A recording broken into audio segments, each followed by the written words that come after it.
Hello guys, welcome to my YouTube channel Maths King में। आज हम देखेंगे लाइन एंड एंगल का पार्ट 3, जो कि 6.2 का बेसिक है हमारा। ठीक है, तो हम देखते हैं, इसका बेसिक स्टार्ट करते हैं, क्या क्या चीज़ें हैं इसके अंदर। ठीक है, तो बात करते हैं पैरेलल लाइन और ट्रांसवर्सल लाइन की। बेसिकली पैरेलल लाइन्स क्या होती हैं? वो लाइन जो आपस में काटती नहीं है, दो लाइनें जो काटते हैं ना कभी भी। ठीक है, मान लो एक लाइन ये है, एक ये, कभी भी नहीं काटेगी, चलती चली जाएंगी। ठीक है, तो ये ABCD लाइन का नाम दे दिया मैंने। ठीक है, तो ये क्या हो गई? पैरेलल लाइन हो गई। अब ट्रांसवर्सल लाइन क्या होती है? पैरेलल लाइन को हिंदी बोलते हैं समांतर रेखा, और ट्रांसवर्सल लाइन को बोलते हैं तिर्यक रेखा। ट्रांसवर्सल लाइन डेफिनेशन अकॉर्डिंग वो है एक लाइन जो दो या दो से ज़्यादा लाइन को काटती है डिस्टिंक्ट पॉइंट पे। ठीक है, डिस्टिंक्ट पॉइंट पे काट रही है, तो ये मान लो ये लाइन है एक EF है, जो कि डिस्टिंक्ट पॉइंट पे यहाँ पे काट रही है, यहाँ पे काट रही है, तो इसकी क्या है? तिर्यक रेखा है। ट्रांसवर्सल लाइन इसे कहते हैं बेसिकली। ठीक है, इतना समझ में आ गया होगा। ठीक है, अब बढ़ते हैं आगे। आगे बात करते हैं, कुछ टर्म्स हैं, जैसे कॉरस्पॉन्डिंग एंगल क्या होता है, अल्टरनेट इंटीरियर एंगल क्या होते हैं, एक्सटीरियर एंगल क्या होते हैं, ट्रांसवर्सल ये एंगल क्या होते हैं। ठीक है, और हम बात करते हैं पहले कॉरस्पॉन्डिंग एंगल। कॉरस्पॉन्डिंग एंगल वो एंगल होते हैं, कॉरस्पॉन्डिंग एंगल वो एंगल होते हैं जो कॉरस्पॉन्डिंग एंगल क्या होते हैं देखते हैं। कॉरस्पॉन्ड जैसे कि मान लो यहाँ पे ये दो पैरेलल लाइन और एक ट्रांसवर्सल लाइन है। एंगल जो वन है, एंगल वन है किसके बराबर है? 5 के बराबर दिया है, तो ये क्या है? कॉरस्पॉन्डिंग एंगल है। ठीक है, वैसे ही 4 8 के बराबर है। ठीक है, 4 8 के बराबर है। ठीक है, 4 8 के बराबर है। और तुम्हारा 3 किसके बराबर है? 7 के दिया हुआ है। ठीक है, और 4 8 के बराबर दिया है, और 2 6 के बराबर दिया है, तो हमारे क्या है? कॉरस्पॉन्डिंग एंगल्स हैं बेसिकली। ठीक है, कभी भी ऐसी आपको फिगर दिखाई देगी तो ये प्रॉपर्टी लगेगी कॉरस्पॉन्डिंग एंगल की। ठीक है, ऑल्टरनेट इंटीरियर एंगल क्या होता है? ऑल्टरनेट इंटीरियर एंगल जेड की फॉर्म में होते हैं। ठीक है, जेड की फॉर्म में क्या मतलब है? मान लो देखो, ये जैसे जेड बन रहा है, दो लाइन के बीच में जेड बन रहा है, तो एंगल 3 किसके बराबर है? 5 के बराबर है। और यहाँ पे भी एक से जेड बन रहा है, तो 4 किसके बराबर है? 6 के बराबर है। ठीक है, तो इन्हें कहते हैं ऑल्टरनेट इंटीरियर एंगल, अंदर की ओर बन रहे हैं। ठीक है, इनर साइड है। एक्सटीरियर में क्या है? एक्सटीरियर में क्या है? ठीक है, एक बार और बता दो, कॉरस्पॉन्डिंग एंगल संगत कोण कहते हैं हिंदी में।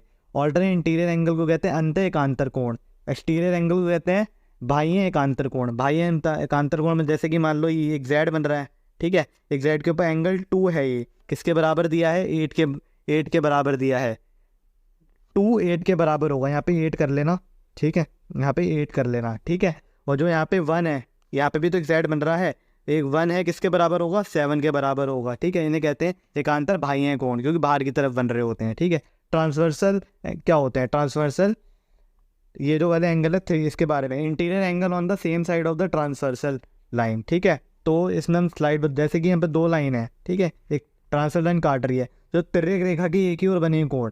ठीक है, या फिर ट्रांसवर्सल लाइन के एक ही ओर बने एंगल, जैसे ये बन रहे हैं। ठीक है, तो इन दोनों का सम ये होते हैं। ठीक है, और यहाँ पे ये बन रहा है, तो ये दोनों हो गए। और एक बार और ध्यान रखना, इन दोनों का सम कितना होता है? 180 होता है। सिमिलरली इन दोनों का सम भी कितना होगा? 180 होगा। ठीक है, जो तिर्यक रेखा की एक ही ओर बने कोणों का एंगल सम कितना होता है? 180 होता है। ये हमेशा ध्यान रखना। ठीक है, तो यहाँ पे क्या हो गया? 3 और 6, 4 और 5।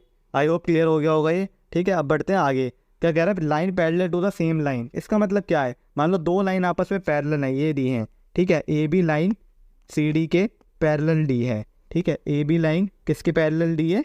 CD के। और मैं एक दे रहा हूँ कि CD लाइन EF के पैरेलल दी है, एक लाइन और खींच दी मैंने EF। ठीक है, ठीक है, ये इसके पैरेलल है, ये इसके पैरेलल है, तो ऑटोमेटिकली मैं कह सकता हूँ AB है, EF के पैरेलल भी होगी, ये इसके पैरेलल भी होगी। ठीक है, AB पैरेलल होगी EF के, ये हमेशा ध्यान रखना। AB CD के पैरेलल है, CD EF के, तो ऑटोमेटिकली AB E के पैरेलल भी होगी। ठीक है, जिसको, और यहाँ पे मान लो ट्रांसवर्सल लाइन खींच दी मैंने, तो तीनों के लिए ट्रांसवर्सल लाइन सेम रहेगी, अलग नहीं रहेगी। ठीक है, अब बढ़ते हैं आगे। अब कहते हैं कि ट्राइंगल के तीनों एंगल का सम 180 डिग्री होता है। ठीक है, अब प्रूव करते हैं क्यों होता है, ये भी तो जानना जरूरी है, वाई। ठीक है, तो प्रूव करने को भी आता है पेपर में। ठीक है, तो हम करते हैं। मान लो एक मैंने एक ट्राइंगल बना लिया, ये बना लिया हमने एक ट्राइंगल।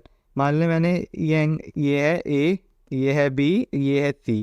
ठीक है, तो मैंने ये माना एंगल 1 है। ठीक है, ये एंगल माना 2 है, ये एंगल माना 3 है, ऐसे मैंने एंगल मान लिए। ठीक है, मैंने क्या करा? एक लाइन खींची जो कि पैरेलल है BC के पैरेलल एक लाइन खींची मैंने, CV या BC, जो किसके? BC के पैरेलल लाइन खींची EF। ठीक है, या CV या BC कुछ भी कह लो। ठीक है, तो ये आ गई हमारी EF। हमने बताया था कि एकांतर अंत्य कोण। ठीक है, ऑल्टरनेट इंटीरियर एंगल। ठीक है, मान लो ये 2 है, तो ये एंगल भी कितना होगा?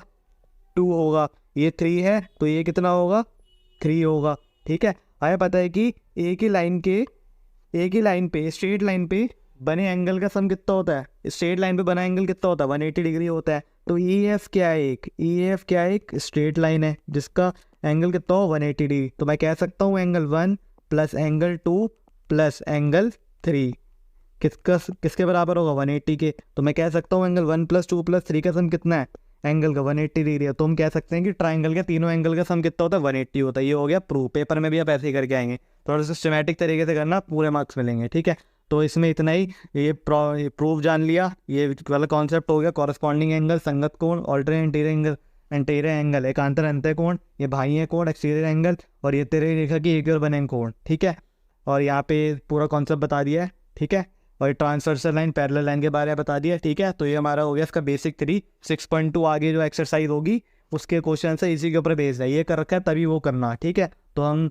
आगे देखते हैं वहाँ एट द एंड। ये सब्सक्राइब कर देना चैनल को, अच्छा लगा कंटेंट तो वीडियो को लाइक करना और सब्सक्राइब और शेयर भी कर देना फ्रेंड के साथ। ठीक है, और पीछे वाले दो लेक्चर हैं वो भी देख लेना। ठीक है, ओके।